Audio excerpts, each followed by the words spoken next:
जैसे कि पान वाला कहता है कि भैया तुम्हें कितना चूना लगाऊं, वो तो बेचारा पूछ लेता है, पर ये बिना पूछे हम जनता को भर भर के चूना लगा रहे हैं। प्रधानमंत्री हम बनाते हैं ना, तो हम प्रधानमंत्री बनाते हैं, हम प्रधानमंत्री से क्यों डरेंगे। और अंध भक्तों को लगता है कि ज्यादा टाइम अंगूठा चूसने से दूध निकलेगा। प्रधानमंत्री जनता से डरता है, लेकिन ये तो प्रधानमंत्री जनता से कोई डरा रहा है। 18 घंटा वो काम करते, 24 घंटा दिमाग काम करता है, दोनों में फर्क बताओ। ये पिछले दरवाजे से ईवीएम की नाजायज सरकार पैदा हुई है।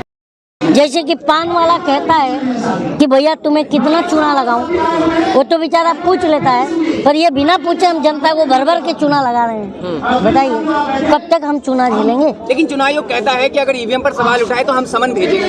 हाँ तो भेजो ना, हम तो उठा रहे हैं ना, हम तो चाह रहे हैं। और ये जिन जिन को समन भेजेंगे उतना नंगा होंगे, ये भेजेंगे नहीं, खाली मुंह से बोलते हैं। एक पटना वाली चिप वाली आंटी, पता ना आपको, पटना गई थी तो क्या कहा था, तो 30 सेकंड का मेरे पास, बोला नोट में चिप है क्या, बोले नहीं 30 सेकंड का मेरे पास वो आया था, क्लिप आया था। हाँ आप मेरे से सवाल करोगे तो मैं आप पर केस कर दूंगी। तो इनका यही बस रोना है। आपके पीछे कौन सी ताकतें हैं जो आपको डरने लगा? आप हैं, आपसे बड़ी ताकत क्या है मेरे पास, तो मैं क्यों डरूंगा बताओ। और एक बात बताइए, आप लोग इस तरह से सवाल करते हैं कि मैं क्यों डरूंगा यार, प्रधानमंत्री हम बनाते हैं ना, तो हम प्रधानमंत्री बनाते हैं, हम प्रधानमंत्री से क्यों डरेंगे। सर सामने बताइए आप। लेकिन जनता को ईवीएम से कोई मतलब नहीं है, मोदी जी। जनता को ईवीएम से मतलब है, इसीलिए जनता ईवीएम के विरोध में है। और अंध भक्तों को लगता है कि ज्यादा टाइम अंगूठा चूसने से दूध निकलेगा, पर अंध भक्तों को ये गलत फहमी है ना, ये भी दूर हो गया है। मेरी बात सुनिए ना, इंडिया गठबंधन को जाने दीजिए। इंडिया लोग समय नहीं दे रहा है मिलने के अरे लिए। चुनाव आयोग ही चुनाव आयोग है, वो क्या करेगा बताओ ना। जब हमारे देश का सीजेआई कह रहा है कि मैं एक ऐसा चुनाव आयोग चाहता हूं जो प्रधानमंत्री की आंखों में आंखें डाल करके सवाल कर सके, तो बताओ कि चुनाव आयोग के तो दम नहीं है सवाल करने का। प्रधानमंत्री जिस दिन चुनाव वोटिंग होती है उस दिन 9 किलोमीटर तक हाथ हिला लेता है दांत चियार के, और चुनाव आयोग खामोश रहता है, तो उस पर हम क्या कहेंगे बताओ। चुनाव प्रधानमंत्री नहीं है। हाँ आपके प्रधानमंत्री नहीं, किसके, आपके प्रधानमंत्री तो सबके हैं, आपके भी हैं, लेकिन वहाँ तक जो है अब वो बात नहीं रही कि प्रधानमंत्री हम जनता को देखते हैं। प्रधानमंत्री जनता से डरता है, लेकिन ये तो प्रधानमंत्री जनता से कोई डरा रहा है, तो इसका मतलब साफ है ईवीएम ही चुनाव और वोट दिला रहा है। आप बम्बई से बिहार गए, बिहार से अब दिल्ली आए, यहाँ पर ईवीएम के खिलाफ आप लड़ रहे हैं, एक भी विपक्ष आपको यहाँ पे नहीं देखेगा, ऐसा क्यों? एक बात बताओ, क्या हम क्या बात बोल रहे हैं, फिर वही बात अभी मैं आपको बोलूंगा तो आप लोगों की मिर्ची लगती है।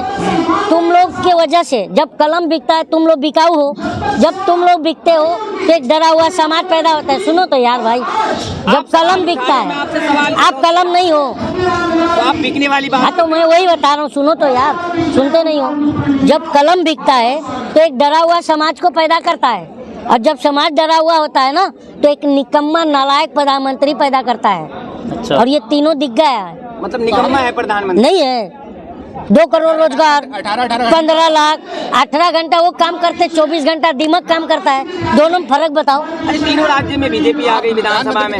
मैंने प्रधानमंत्री को दिमाग नहीं कहा, ये आप कह रहे हो, मैंने सिर्फ दिमाग कहा है। ये भाई को टारगेट करना और ईडी सीबीआई इनके घर के पे जाना चाहिए। तीनों राज्यों में बीजेपी जीत गई। हाँ तीनों राज्यों में।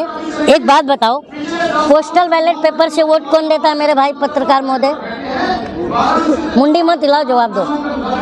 ईवीएम पर भी तो जनता ना पोस्टल बैलेट से कौन देता है, अधिकारी लोग देते हैं ना। अरे एक जन तो सुनो, जब पोस्टल बैलेट पेपर का जब काउंटिंग होता है, जब पोस्टल बैलेट पेपर का काउंटिंग होता है तो 199 सीटों पर कांग्रेस जीतती हुई नजर आती है, और जैसे ईवीएम खुलता है तो कांग्रेस साफ हो जाती है। अब सवाल यह आता है कि पोस्टल बैलेट पेपर से वोटिंग कौन करता है, तो सरकारी कर्मचारी करते हैं, तो इसका मतलब साफ है कि सरकारी कर्मचारी इनके खिलाफ हैं। और तब जनता जो ईवीएम से चुना लगा है, वो चुनाव आयोग ने चुना लगाया है। और हम आप सबके माध्यम से रिक्वेस्ट करूंगा चुनाव आयोग से कि यहाँ पर अब काला टीका मत लगाओ भैया, यहाँ पर चुना लगाओ, चुना। 3 महीने भाई है, एक राज्य तो आप भी ईवीएम से नहीं ना, हम तो उस पर भी शक कर रहे हैं ना। अगर वो सारा का सारा, हाँ अब बेईमानी है। एक लास्ट सवाल, 3 महीने बचे, कैसे ईवीएम को बंद करेंगे? नहीं बंद करेंगे तो कम से कम वीवीपैट जो मशीन है वही काउंटिंग करो, जो और पर्ची हमारे हाथ में दो, हम खुद ले जाके जनता बैलेट में बॉक्स में डालेंगे। काम नहीं बढ़ा, काम कर ही नहीं रहा है, बढ़ा कहाँ से रहे। चलिए। और एक बात बताइए, चुनाव आयोग को इतना सेव कर दिया इसका 3 कानून ला करके, इस कानून में आपको पता है क्या है कि जो है चुनाव आयोग अगर फर्जी वोटिंग पीठासीन अधिकारी फर्जी वोट भी मरवाएगा तो उस पर क्रिमिनल केस नहीं होगा, ये है नहीं है कानून में। अब ये लाए हैं जो नया वाला, तो बताइए ये तो खुलेआम चुनाव, अब तो ये तो हमारे आंखों में धूल झोंक रहे थे ना, अब तो लगता है ये धूल नहीं झोंक रहे हैं। अपने अंदाज में सुना शायराना कुछ क्या बोले, वो तो शायराना में तो मुझे तो राज साहब याद आते हैं, वो जो बोलते हैं ना, खून से सनी हुई आस्तीन जीत गई, चुनाव हार गए सब, मशीन जीत गई। तो ये मशीन का ही काम है मेरे दोस्त, और ये पिछले दरवाजे से ईवीएम की नाजायज सरकार पैदा हुई है। हाँ नाजायज, ये जायज नहीं है, नाजायज सरकार, हाँ ईवीएम की नाजायज सरकार।